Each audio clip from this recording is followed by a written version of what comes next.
Assalamu alaikum students, welcome to my channel Concept of Mathematics. बिस्मिल्लाहिर्रहमानिर्रहीम। Chapter 4 है, first year का। Topic है quadratic equations. Quadratic equations को discuss करने से पहले हमने ये डिस्कस करना है व्हाट इज इक्वेशन, और इक्वेशन को डिस्कस करने से पहले ये डिस्कस करेंगे कि व्हाट इज एक्सप्रेशन। फिर एक्सप्रेशन को डिस्कस करने से पहले क्या डिस्कस करेंगे कि व्हाट इज टर्म। बेसिकली क्या है कि क्वाड्रेटिक इक्वेशन में वर्ड इक्वेशन आ रहा है और इक्वेशन के अंदर वर्ड एक्सप्रेशन आ रहा है और एक्सप्रेशन के अंदर वर्ड क्या आ रहा है, टर्म्स। तो ये चीजें आपको पता होनी चाहिए। अच्छा, अब हम टर्म की डेफिनेशन पे जाते हैं, लेकिन उससे पहले एक चीज समझ लें कि जैसे कि आप इंग्लिश पढ़ रहे होते हैं तो हम आपको कहते हैं कि बॉय है एक वर्ड और उसका आप जुमला बनाएं, सेंटेंस बनाएं, इंग्लिश सेंटेंस बनाएं। तो आप कहते हैं कि he is a good boy, तो ये एक आपने क्या बना दिया, जुमला, सेंटेंस बना दिया। ऐसे ही मैथमेटिक्स में जब वेरिएबल और कांस्टेंट्स आपस में कंबाइन हो जाते हैं, एडिशन सब्ट्रैक्शन डिवीजन आ जाती है, तो मिलकर जो चीज बनती है वो कहलाती है अ मैथमेटिकल सेंटेंस, जिसमें मैथमेटिक्स के ऑपरेशन, मैथमेटिक्स के सिंबल, चाहे वो नोटेशन फॉर्म में हो या चाहे वो डिस्क्रिप्टिव फॉर्म में हो, चीजें यूज हो रही हो, वो चीज क्या कहलाती है, मैथमेटिकल सेंटेंस। तो ये वर्ड यूज होना है, तो हम इसको पहले इसलिए डिस्कस कर रहे हैं। अब आप देखें तो डेफिनेशन है टर्म की। टर्म की डेफिनेशन ये है कि a single mathematical expression, single means के वाहिद यानी कि एक मैथमेटिकल एक्सप्रेशन है। एक्सप्रेशन की डेफिनेशन को लेटर ऑन छोड़ देते हैं, इसको मैं भी डिफाइन करूंगा। तो it may be a single number, वो एक सिंगल नंबर भी हो सकता है, लेट्स से 2 हो गया, 3 हो गया, 4, 8, -9, 11/4, सिंगल नंबर और a single variable. Single variable means that x हो गया, y हो गया, z हो गया, t। तो उसके बाद क्या कहता है कि a single mathematical expression, it may be a single number और सिंगल वेरिएबल और सेवरल वेरिएबल, यानी कि सेवरल वेरिएबल से भी टर्म बन सकती है। अभी हम जब एग्जांपल करेंगे तो आपको बात समझ आएगी।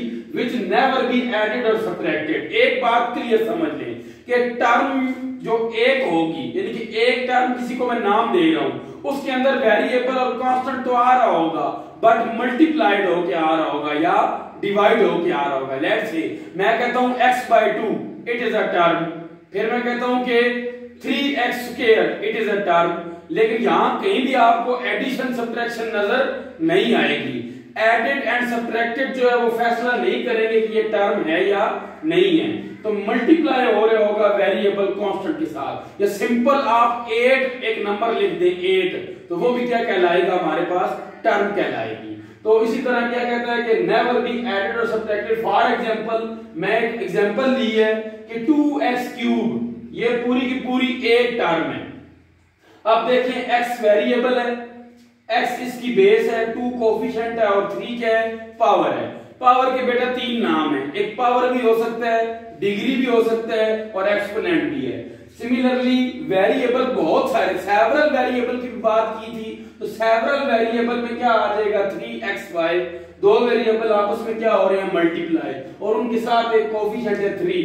तो ये भी हमारे पास क्या है, टर्म कंसिडर होगी। अब आ जाते हैं एक्सप्रेशन पे। सिंगल टर्म को भी एक्सप्रेशन कहते हैं, यानी कि जो टर्म की डेफिनेशन है वही एक्सप्रेशन है। But a combination of terms, बहुत सारी टर्म्स ऐड या सब्ट्रैक्ट हो रही हो, एक से ज्यादा टर्म ऐड और सब्ट्रैक्ट हो रही हो, तो वो वाली चीज, वो वाला मैथमेटिकल सेंटेंस एक्सप्रेशन कहलाता है। जैसे an expression is a sentence with a minimum of 2 numbers. 2 numbers, number भी टर्म होते हैं, 2 नंबर ऐड या सब्ट्रैक्ट हो रहे हो तो वो भी एक्सप्रेशन कहलाएगा। या at least 1 maths operation, 1 maths operation के तहत, यानी कि मैं लिखता हूं 3x+2, yes, this is a mathematical expression and this is called a mathematical sentence। यही चीज क्या कहलाती है, एक्सप्रेशन। यानी कि फर्क कौन करेगा हमारे पास, एडिशन एंड सब्ट्रैक्शन, ये टर्म है या नहीं है। तो अभी देखिए फॉर एग्जांपल 2x² + 5x, ये क्या चीज है, हमारे पास एक्सप्रेशन है। एक्सप्रेशन, हर टर्म एक्सप्रेशन है। जैसे कि डिवीजन में कैसे एक्सप्रेशन होगा, x/8, yes this is expression, ये डिवीजन से जाहिर हो रहा है। 3x square y plus 2x plus 3 as this is also expression in two variable, ये expression है two variables में। अब आ जाते हैं what is equation, term and expression clear. अब इक्वेशन पे आ जाए, a mathematical sentence in which we asserts equality between two expression, दो एक्सप्रेशन दिए होंगे हमें तो हम उनके दरमियान इक्वालिटी इंसर्ट कर दें, असर्ट्स मींस पुट कर दें या रख दें, तो ऐसे मैथमेटिकल सेंटेंस को क्या बोलते हैं, equation. For example 2x plus 3 is equal to 0, this is called a linear equation. ये हम फर्दर हम पढ़ेंगे। 3x square plus 5x minus 3 is equal to 0, 4x cube plus 2x square minus 5 is equal to 0, 3y4 plus 8y minus 3 is equal to 0। ये मैंने variable x और y की मदद से कुछ इक्वेशंस लिखी हैं और इसमें जो फर्स्ट इक्वेशन में मैक्सिमम डिग्री है पावर है वेरिएबल की 1 है, सेकंड इक्वेशन में मैक्सिमम डिग्री जो है वेरिएबल की वो 2 है, थर्ड इक्वेशन में मैक्सिमम डिग्री जो वेरिएबल की है वो 3 है और फोर्थ इक्वेशन जो फोर्थ एग्जांपल मैंने दी है इसमें इक्वेशन की मैक्सिमम डिग्री क्या है हमारे पास 4 है। ये डिग्री का ताल्लुक किससे होगा, अब इसके नाम से इसकी डिग्री का ताल्लुक होगा। अगर डिग्री 1 होगी तो लीनियर इक्वेशन, डिग्री 2 होगी तो क्वाड्रेटिक इक्वेशन, डिग्री 3 होगी वेरिएबल की मैक्सिमम डिग्री, और ये हमेशा किस में होगी आपके पास पॉजिटिव यानी कि कह सकते हैं कि नेचुरल नंबर में होगी इसकी डिग्री। क्लियर, तो ये डिग्री 3 होगी क्यूबिक इक्वेशन, डिग्री 4 होगी क्वाड्रेटिक इक्वेशन हो जाएगी। तो अब आ जाते हैं क्वाड्रेटिक इक्वेशन पे। An equation in which the maximum power of variable involved in equation is 2, ऐसी इक्वेशन जिसमें आपके पास वेरिएबल x हो या y हो उसकी मैक्सिमम डिग्री अगर 2 हो जाए, मैक्सिमम डिग्री 2 हो जाए तो वो हमारे पास इक्वेशन क्या कहलाती है, क्वाड्रेटिक इक्वेशन। जैसा कि हमने एग्जांपल नंबर 2 में देखा कि क्वाड्रेटिक इक्वेशन क्या है, 3x square plus 5x minus 3। तो जनरली क्वाड्रेटिक इक्वेशन आपके पास चैप्टर 4 पूरे का पूरा इस इक्वेशन पे डिपेंड करता है, ax square plus bx plus c is equal to 0। This is also called algebraic equation. ये अलजेब्राइक इक्वेशन भी है जब बाइनरी रिलेशन के साथ चीजें आ जाती हैं, यानी कि प्लस माइनस के साथ वेरिएबल को हम टर्म या एक्सप्रेशन में जाहिर करते हैं तो उसको हम अलजेब्रा भी बोल देते हैं। क्लियर, तो ax square plus bx plus c is equal to 0 is called quadratic equation. ये जनरल क्वाड्रेटिक है। a b c जो है रियल नंबर्स हैं, अब a b c जो मर्जी है पुट करें आप, 1 2 3 वेरी करते रहें, इक्वेशंस आपकी नई नई प्रोड्यूस होती रहेंगी। एक बात का ध्यान रखें कि जब भी आप पढ़ेंगे क्वाड्रेटिक इक्वेशन उसके साथ लिखा होगा a is not equal to 0। चले हम ऐसा करते हैं कि हम कहते हैं कि a 0 है। अगर a 0 हो तो ये a 0 होगा तो ये फर्स्ट टर्म खत्म हो जाएगी, तो we left with bx plus c is equal to 0। bx plus c is equal to 0 is not a quadratic equation, it is a simple linear equation। और एक और चीज है में रखें कि जब हम क्वाड्रेटिक इक्वेशन को सॉल्व करें या किसी भी इक्वेशन को किसी एप्रोप्रिएट मेथड से सॉल्व करें तो जितनी पावर होगी x की उतने ही आंसर आएंगे, जितनी पावर होगी या लेफ्ट से लीनियर ले लें। अब लीनियर में डिग्री कितनी है 1, तो आपका आंसर कितना आएगा, x का एक आंसर आएगा यानी कि 1 रूट आएगा, और 3x की यानी कि डिग्री अगर 2 हो तो 2 रूट आएंगे, डिग्री 3 हो तो 3 रूट आएंगे, डिग्री 4 हो तो 4 रूट आ जाएंगे। क्लियर हो गया। आप तो समान ऐसी डिग्री ऑफ वेरिएबल पे डिपेंड करते हैं कि how many roots we get in that respective equation.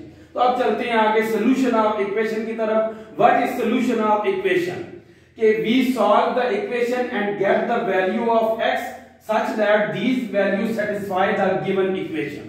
Clear, हमारे पास लीनियर इक्वेशन है, सिंपल सेपरेबल टेक्निक लगाते हैं, x का जो आंसर आता है वो सेटिस्फाई करेगा दोबारा उसी इक्वेशन को।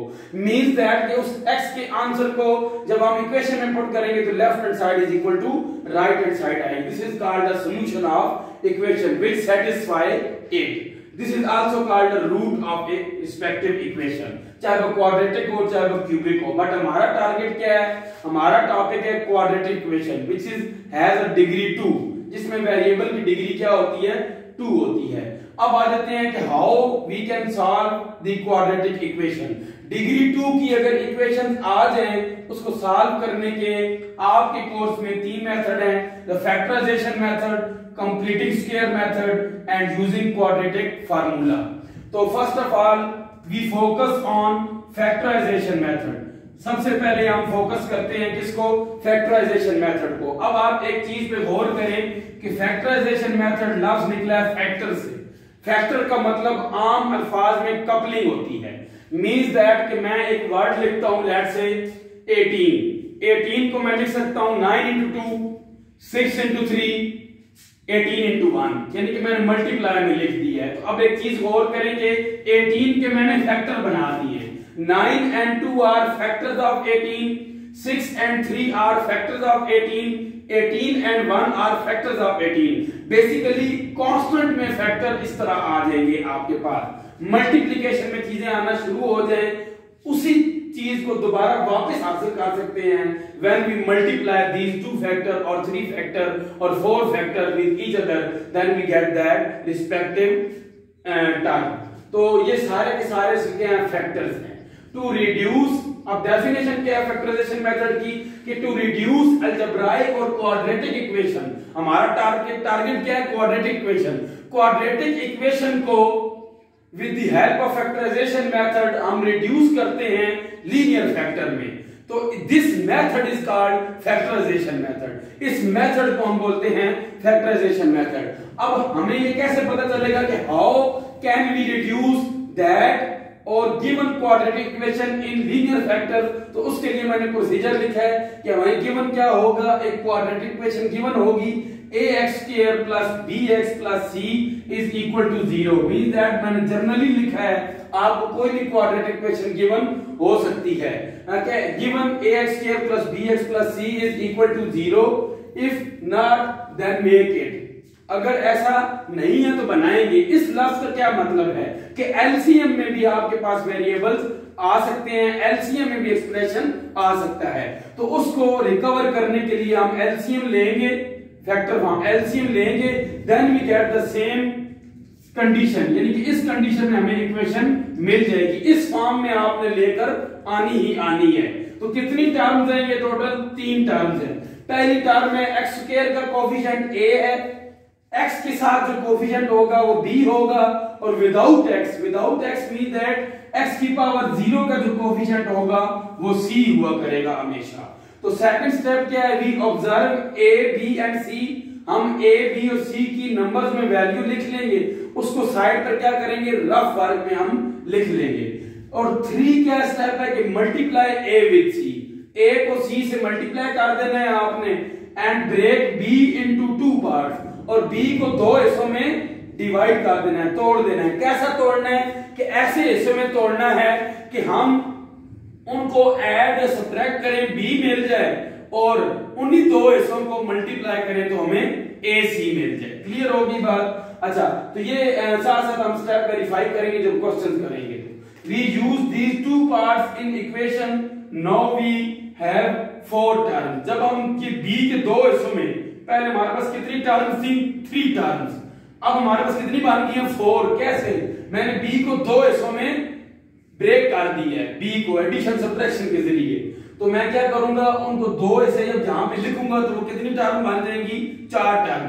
अब आगे आपने क्या करना है बेटा? आगे आपने ये करना है कि वो जो आपके पास 2 टर्म्स बनी हैं उनमें से जो फर्स्ट 2 टर्म्स हैं उनमें से लीस्ट वैल्यू कॉमन लेनी है. इन फर्स्ट 2 टर्म्स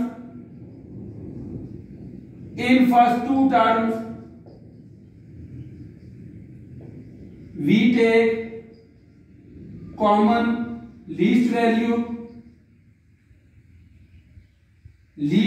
को कॉमन ले लेना है, एंड सिमिलर प्रोसीजर आपने दूसरी टर्म के साथ भी करना है, दूसरी दोनों टर्म के साथ, and similar for other 2 terms जो रह जाएंगे, फॉर अदर 2 टर्म्स.